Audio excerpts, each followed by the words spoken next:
thanks for joining us on BizTech on Ghanaweb TV. I am Ernestina Sewa Asante. On today's edition, we take a look at a courier company using electric bicycles for the delivery of goods and services. After that, I'll bring you up to speed on some stories that made headlines in the week. Do enjoy.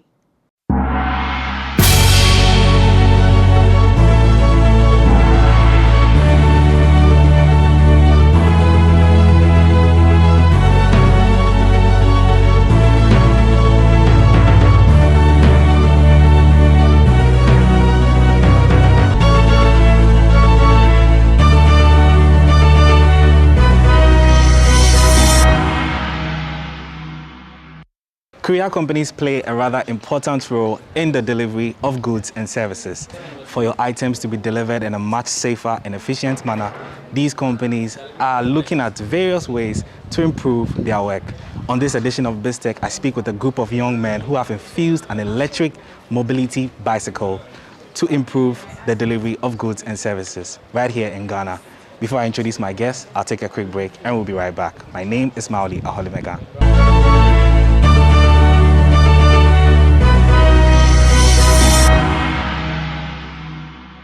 Welcome back from that break. My guest on this week's edition of BizTech is Anthony Obuso-Ansah, and he's the Chief Executive Officer for ShaQ Express. Anthony, welcome to BizTech. How are you? I'm good. Yourself? I'm doing very well. Yeah, many thanks for having us. What exactly am I sitting on right now? So this is an electric bicycle. Okay. It's the usual bicycle we all know, we've been riding around, but this is powered. So we've added battery and some motor to make it easy for us to use for our delivery purposes. Okay. Yeah, so before we come to the bicycle itself and then the business model as well, I just want to get from your point of view, how is the courier service in Ghana is doing? So I think the space is growing.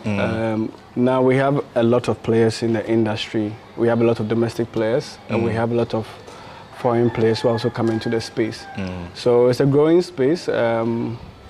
There's just more to be done in the space. Okay. Now let's come to the courier service and then your infusion of electric bikes. What went into the idea of what you guys wanted to bring this on board for your business? Okay, so for three reasons why we decided to go with electric bikes. The first reason is our dependency on fuel. Between last year and this year, there's been a lot of increments in fuel, and every time fuel is increased, it's either we, the business, absorb the cost of the increment, or we see how best we can pass a percentage of it to the customers. And it doesn't help with our pricing and our service to the customer, because then your operational cost goes up high. So we discussed electric bicycle for long, and we thought that introducing electric bicycles or bikes will help the business cut down its operational cost. So we are piloting this for 3 months to see how the impact on the business. Then we can confidently know what decision to take forward. The second reason is also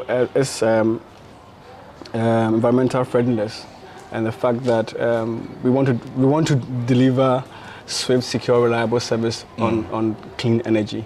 So if we are going the electric way, then we know that at least we are contributing to the sustainability of the environment. And the third reason is obviously what I mentioned earlier, for economic reasons. It will be economical. It will be able to price our services better for our clients, and they will enjoy the swift, secure, reliable services without having to worry about cost element of it. So you mentioned something about piloting. How has the pilot been so far? Has it been effective as you expect?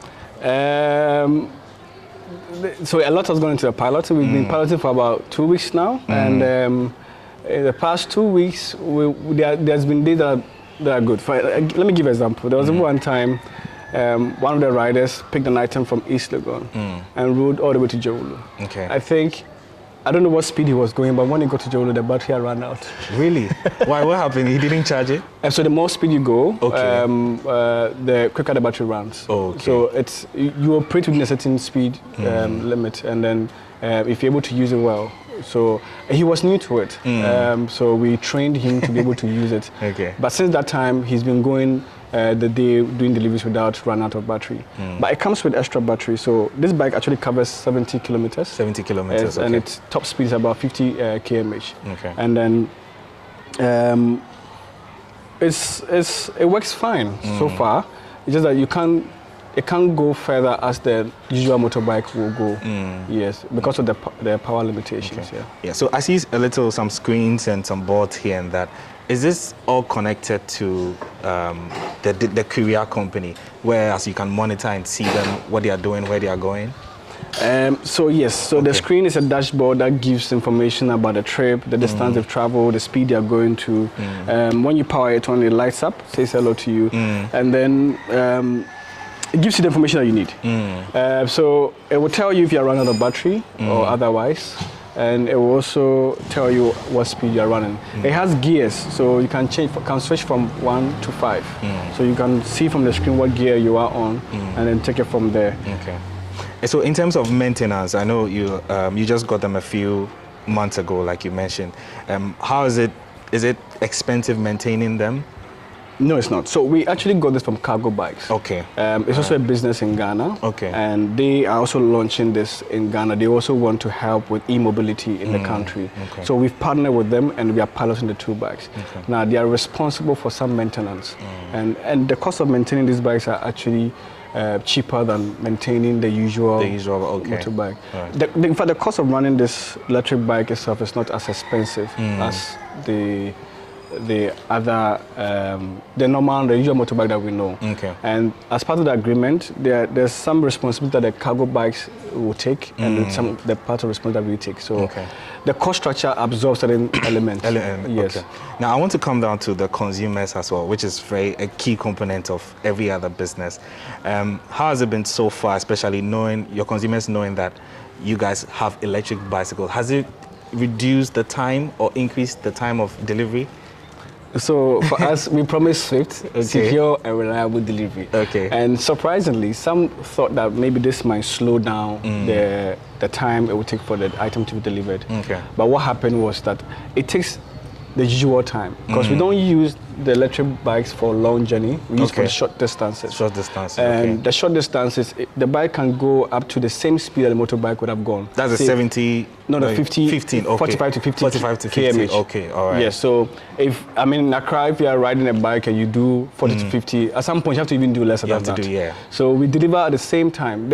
You will actually not feel the difference. You will not even notice that a bicycle came to deliver the item for you. Okay. So, Anthony, you've had about 2 bikes. How many more do you want to have on the market that would ensure that your business is, moving very further on? Because I know courier service is very vital for a lot of people in the country. Yes, it's very important. And for us, because we have an objective to go clean, to rely on clean energy, we are looking at phasing out all the other type of motorbikes to e-bikes. E-mobility. So we've given ourselves 2 to 3 years to phase out our dependency on fuel and go strictly electric. So we are in talks with Cargo Bikes. They are our suppliers for now. So we're in talks with Cargo Bikes as to what's available and how many can give us. For us, if they bring us 20 today, we'll work with 20. So we'll find the riders for the 20 and we'll make sure that we work with the 20. So it's as and when. But now we cannot put numbers and figures to it to say that, we want 50 now or 150 now. Because demand also affects some of these things. So it's basically based on how many that you'd have and then you make the projection. Yes, it's also depends on Cargo Bikes, our suppliers, if they have enough for us to use. Then if they bring enough for us to use, we'll find the riders for it, then we'll put it in use. All right, great. Thank you, Anthony. I'll just take a quick break. We'll be right back. Yeah, so I've been speaking with Anthony Owusu-Ansah, and he's the Chief Dispatch Rider and CEO for ShaQ Express, and we've been talking about electric mobility bikes and how it's assisting their business. I'll take a quick break. We'll be right back. Don't go anywhere.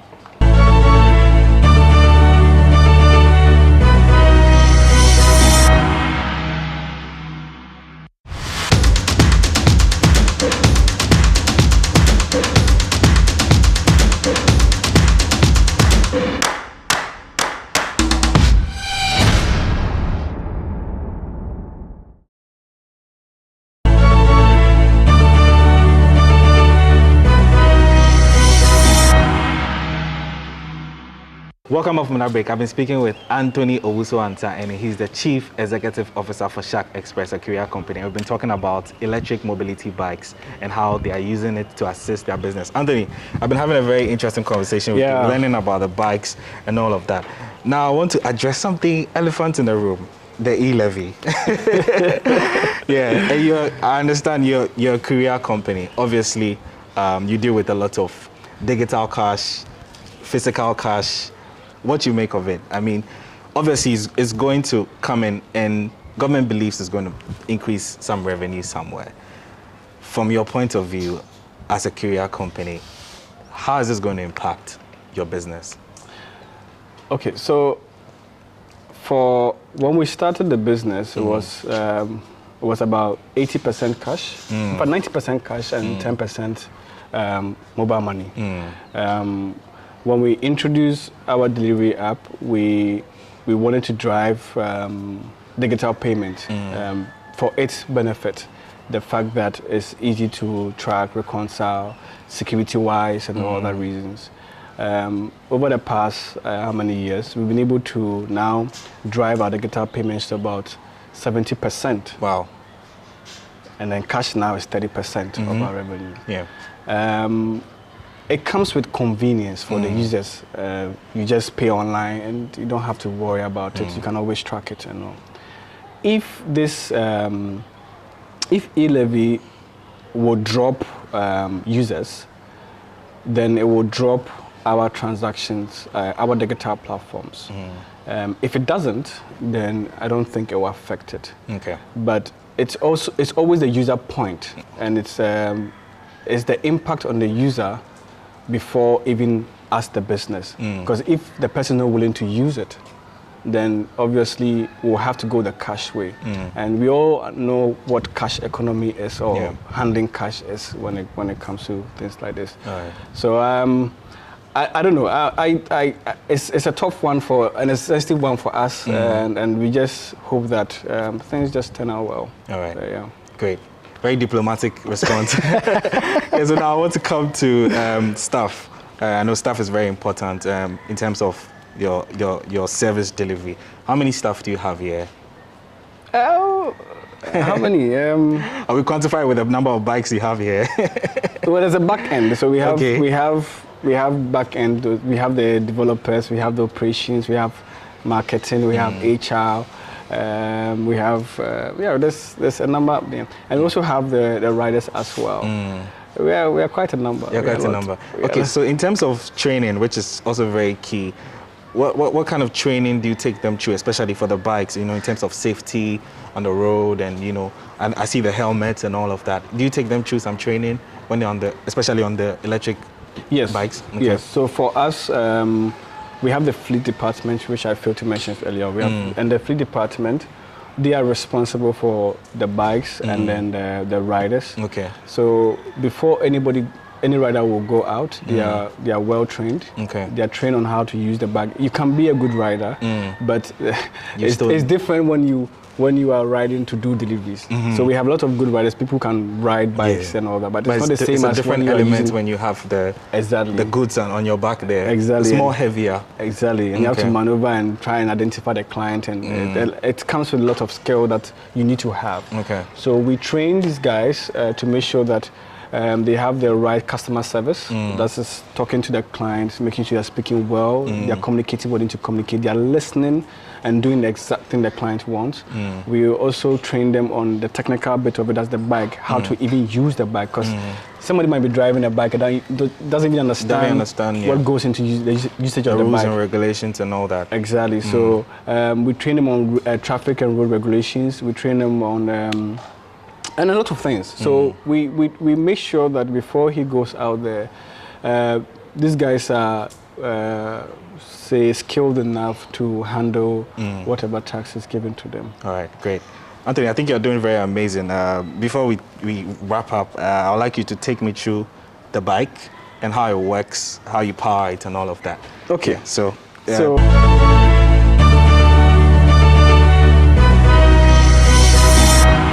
so I have here with me Clement Bedunyako, and he's in charge of sales and marketing at ShaQ Express, which is a courier company. Clement, Charlie, what's up? Adios. Nice one. So I learned you are the one in charge of sales and marketing of the deployment for these electric mobility bikes. How's it going so far for you?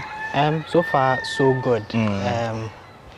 So as part of our vision as a courier company, we are trying to make deliveries very affordable for people in Ghana. And then piloting the whole project has been an interesting experience. Currently, we have some vendors in Accra we've positioned or we've stationed these bikes at. So, for example, we have Hachowache, we have Wache Gai in East Legon. So these are the two main vendors we are piloting the whole project with. So we station these bikes there, then as the orders come, they do the deliveries. Yeah. Okay. And for as a business, I understand you've been doing this pilot for some time now. Yeah. In terms of having more come in, how do you think it's going to impact on your business? Yes. So like we mentioned before, now we can make affordable deliveries. Unlike where the motorbikes where we have to fuel, we have to consider the cost of the fuel to determine our prices. With this one, with at least 1 Ghana cedis, you can fully charge these batteries for 8 hours. So with this, we are able to price very well, and the customers are forthcoming as well. Okay. All right, great. Clement, thank you.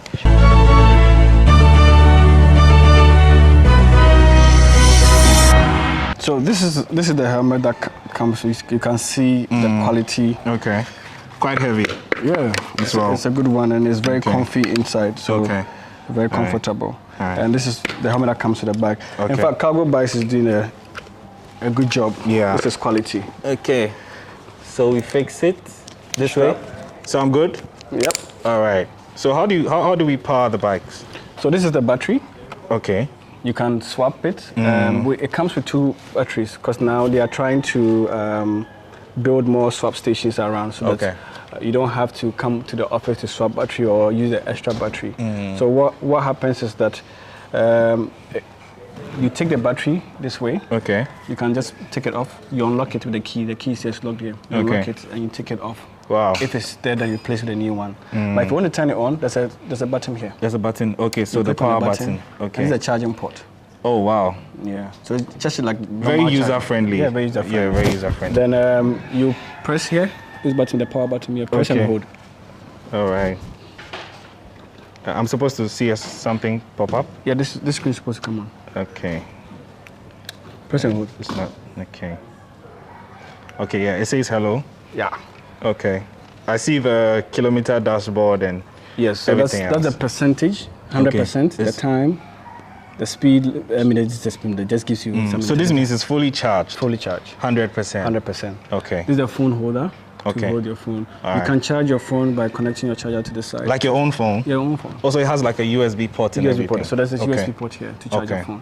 And this button here is for switching gears. Plus is +1. So if you press the plus, you see it changes to 2. So it means that you're on the second gear. Okay. All right. The gear 1 is the lower gear. So basically almost like a car. I mean, gear 1, gear 2, gear 3. Exactly. All right. It's just like a motorbike too, because motorbikes you change the gears. All right. So obviously these are the brakes. This is the back brake. This the back brake.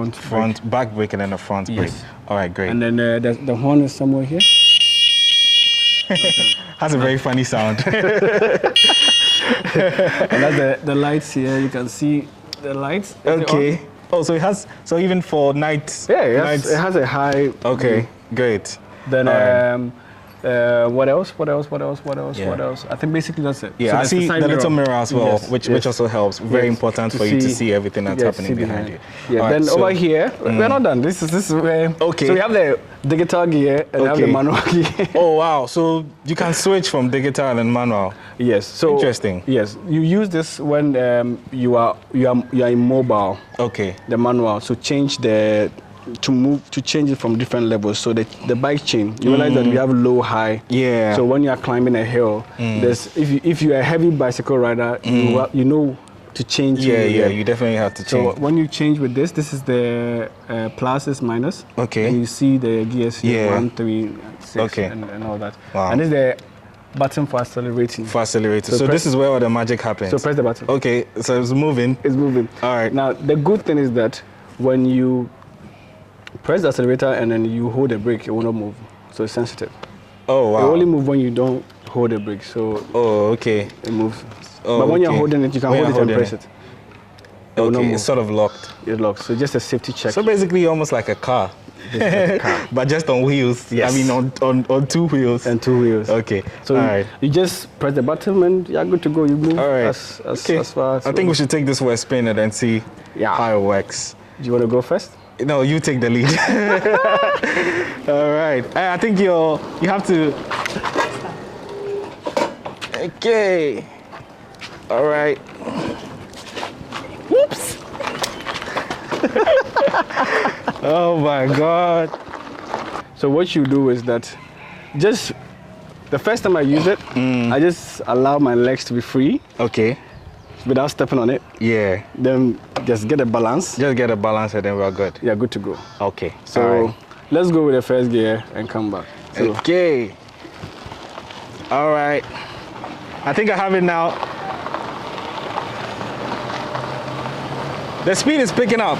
yeah, we'll pick up.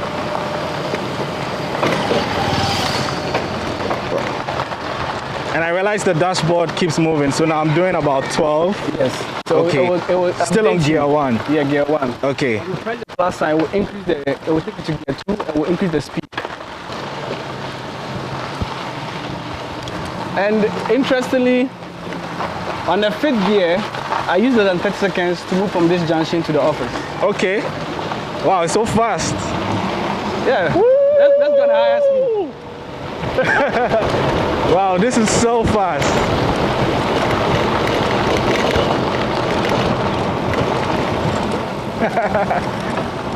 So if you ride for the next 5 to 10 minutes, you'll be very conversant with it and you'll be able to use it. And this is what is helping us also create more jobs for people who can ride bicycle or can ride bikes and don't have a job. They can earn some money because when you come here, we'll be able to train you for a day or two and you'll be able to use this bike and make some money for yourself. Yeah. So in as much as we're trying to also go clean, when we go on clean energy, we're also trying to create more employment and job for people. So if you're out there and you can ride a bicycle and you want to make some good money, you can always join us and use the bicycle, make some money, and then you're good to go. All right, great. Anthony, many thanks for the time. It's been great talking to you. There you have it. I've been speaking with Anthony Owusu-Ansah, and he's the Chief Dispatch Officer and the Chief Executive Officer for ShaQ Express, a courier service company which has infused the usage of electronic mobility bikes for their business. He's been my guest on this week's edition of BizTech. Many thanks for watching. My name is Maoli Aholumega.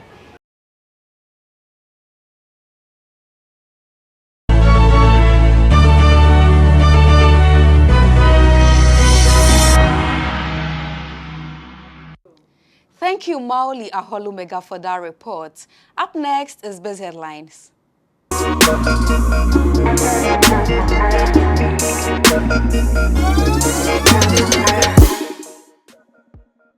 To our very first story, Ghana has been ranked among 9 African countries with the most expensive price of bread, according to a report by Business Insider Africa.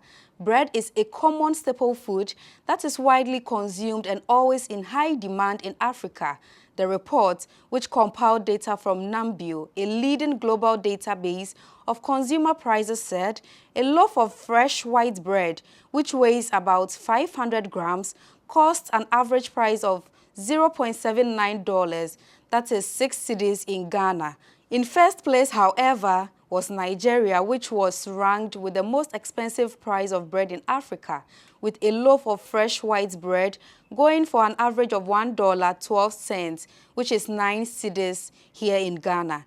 In South Africa, which came in second place, the same loaf of bread cost an average of $0.9, that is 7 cedis, 45 pesos. The increasing cost of the staple food has been attributed to its high demand and other macroeconomic factors such as supply chain disruptions and foreign exchange constraints.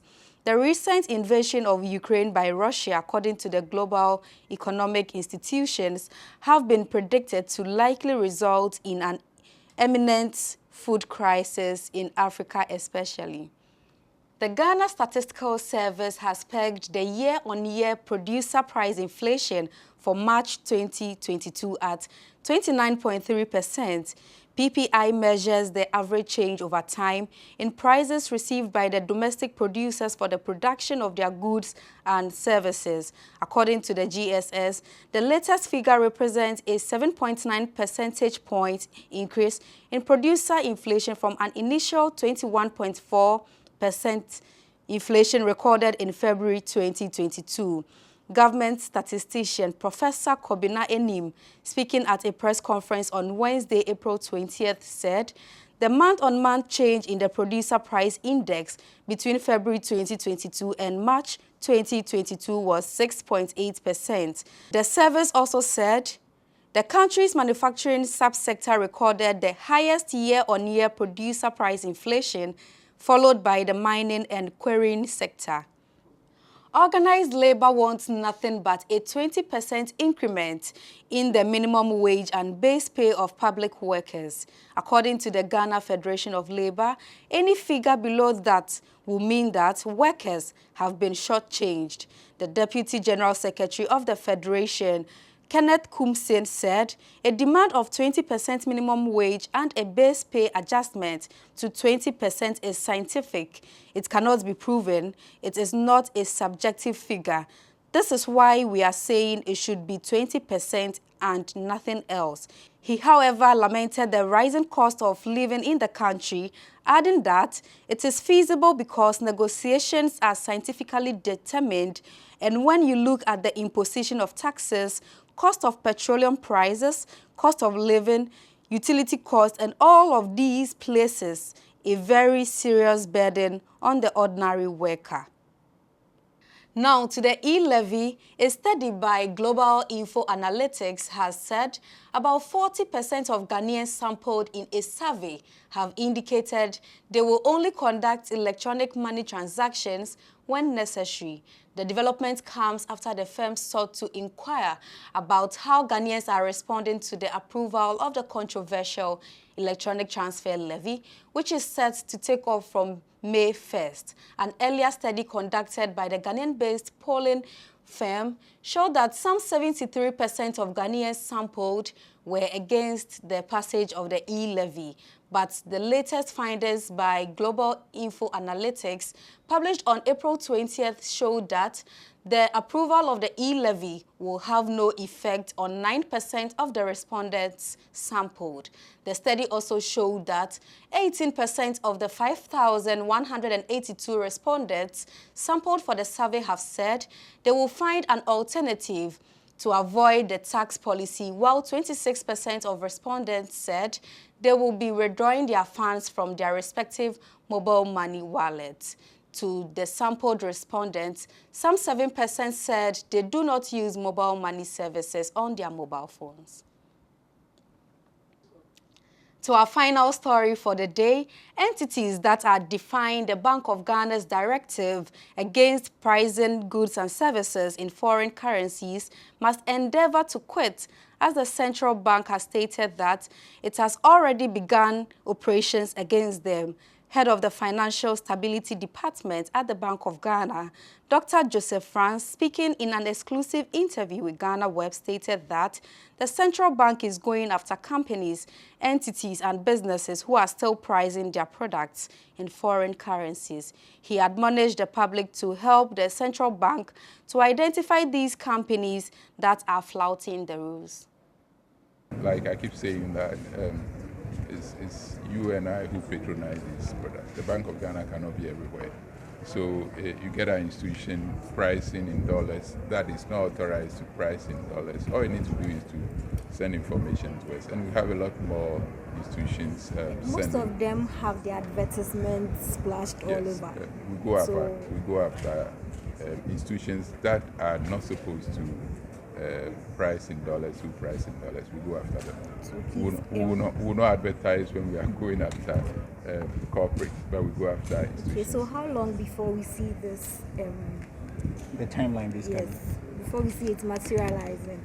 Of course, this is a continuum. I mean, you cannot go after them. And fraudsters keep coming. We started chasing after fraudsters and thieves, but they still come. So we'll do our bit to sensitize you on that, and then also go after those, the culprits. There can be recalcitrant ones, but we'll still go after them to deter. And we work with the security agencies to do that. And so, yes.